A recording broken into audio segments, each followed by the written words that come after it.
ทักทายสวัสดีตอนค่ำทุกคนเนาะวันนี้ก็สิมารีวิวตู้ iPhone นะทุกคนนี่สิเป็นตู้ iPhone สำหรับโซ่ขายโทรศัพท์นะทุกคนมันสิมีไฟเนาะสิมีไฟในโลโก้แล้วก็สิมีไฟ LED ติดตามข้างในเนาะทุกคนนี่สิเป็นตู้โซ่มีไฟเนาะทุกคนสิประมาณนี้นะทุกคนเนาะนี่คือยามมื้อแรงเนาะเราสิเปิดมันจะขึ้นมาเลยตู้โทรศัพท์โอเคทุกคนนี่ก็สิเป็นสินค้าเข้ามาใหม่เนาะก็สิเป็นดอกไฟเนาะทุกคนที่ขายเสริมในร้านซ่อมมือถือเนาะมีดอกไฟนะทุกคนที่เข้ามาเพิ่มในวันนี้เนาะก็สิมีวิทยุเนาะทุกคนวิทยุรุ่น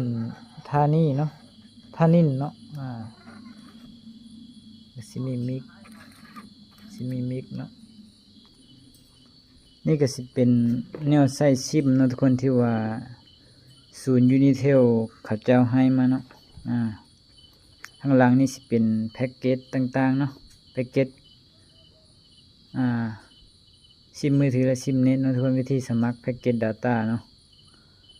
ประมาณนี้นี่สิเป็นรายเดินเนาะทุกคนรายเดินเหมือนเลยเนาะอันนี้สิเป็นแพ็กเกจตัวอันลิมิตเนาะทุกคนไม่มีจำกัดเนาะฟรี TikTok YouTube เนาะนี่ก็สิเป็นบรรยากาศยามค่ำๆเนาะทุกคนก็สิเงียบๆในจักหน่อยเนาะ